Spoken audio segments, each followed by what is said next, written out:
If you ever get to go to Paris and go to Notre Dame, on the facade of the church, there's many different sculptures, and one of them is St. Michael, the archangel, holding the scales of justice.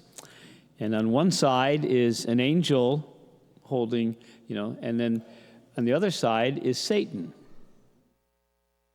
But what's really tricky there, when you actually look at it, underneath the statue of Satan is another demon who's pulling down on the scales. He's kind of sneaky like that. And that's how the devil works. He is sneaky. He doesn't make himself shown in his actual being, because he is truly ugly and revolting. There is nothing nice, nothing cute, or anything like that with Satan.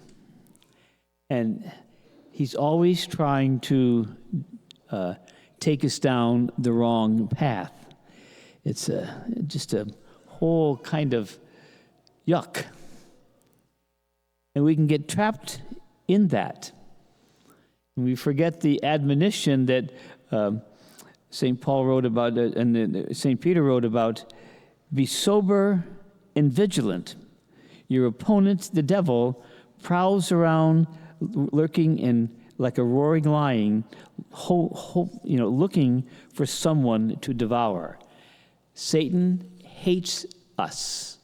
He hates every human being.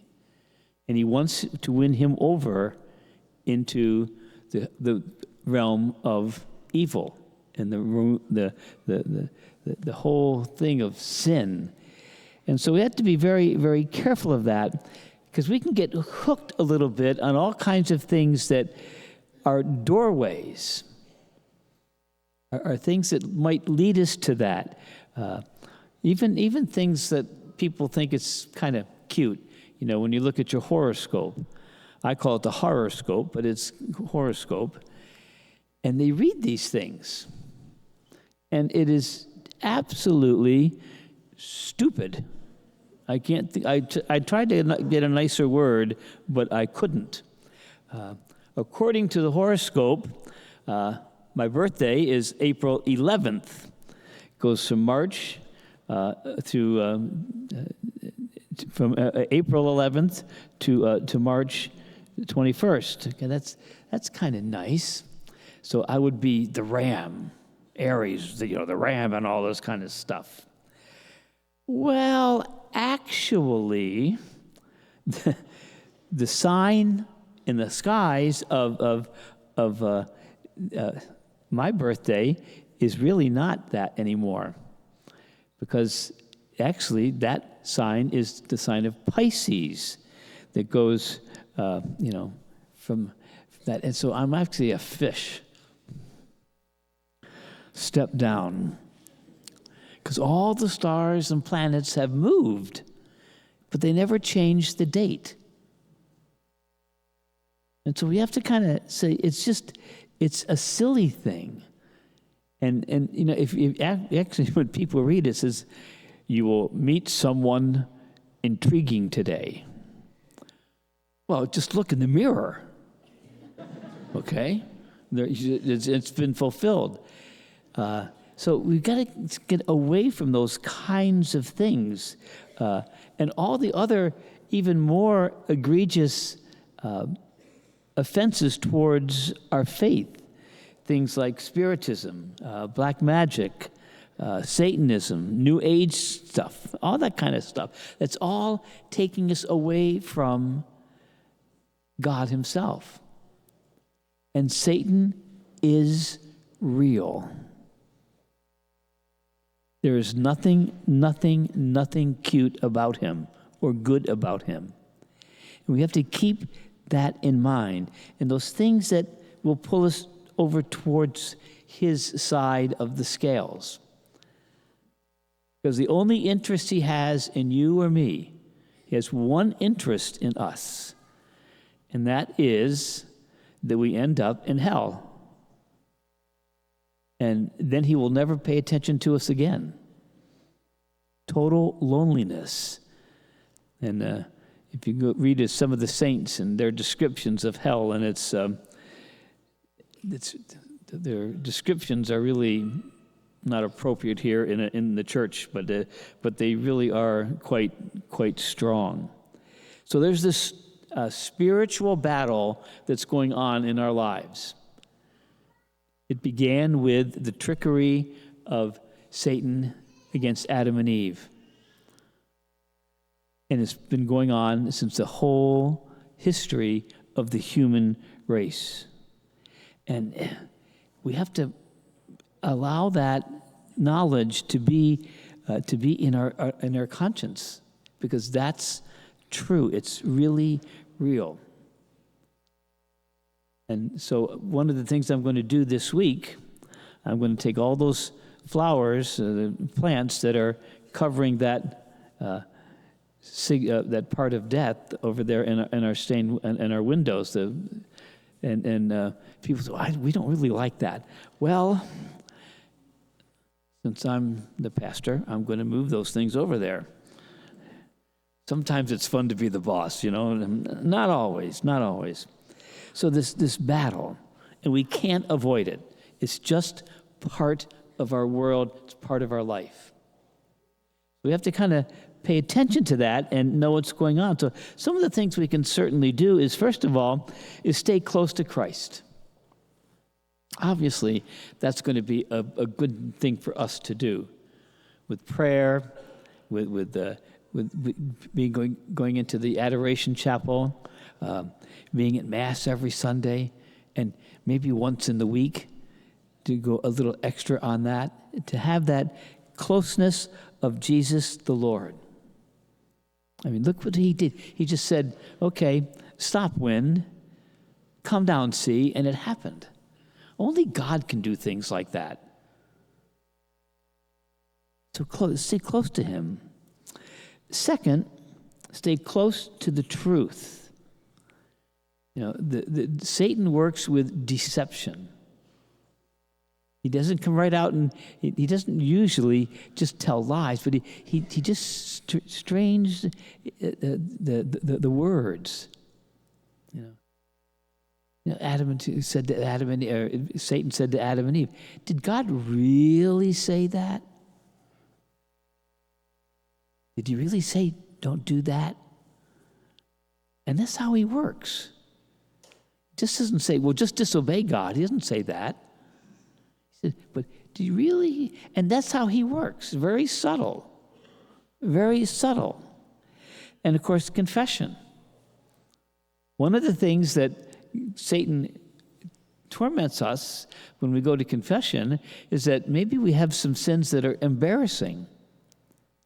And Satan will say, don't go to confession with Monsignor Bill, because he won't like me if I say that sin, or he'll think bad of me. No, well, first of all, that never happens, but that's what Satan's going to tell you, because he wants you to be so embarrassed about a sin that, gosh, I can't tell anybody, not even God. And so that sin just hangs inside of us and cannot be forgiven. So we have to kind of have a sense of courage when we go to confession, and to be ready to pour out those sins, because then they can be forgiven. And believe me, I don't remember what anybody says. I don't know any priest that remembers. To have that confidence in God, and then stay close to others who are in need, others who are struggling with addictions, sexual addictions, pornography, things like that, masturbation, alcoholism, workism, those kinds of things that take us away from God. And so we have to get ready to have that courage to actually say, this is what happened. This is what I'm doing. And in the very first reading, it was that one little line with Moses, and Moses is the great lawgiver.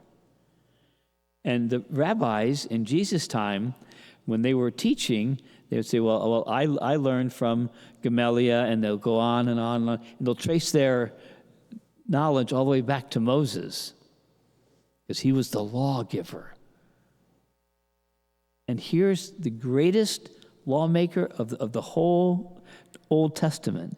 And here he says, God will raise up for you from your own kin, to him you will listen.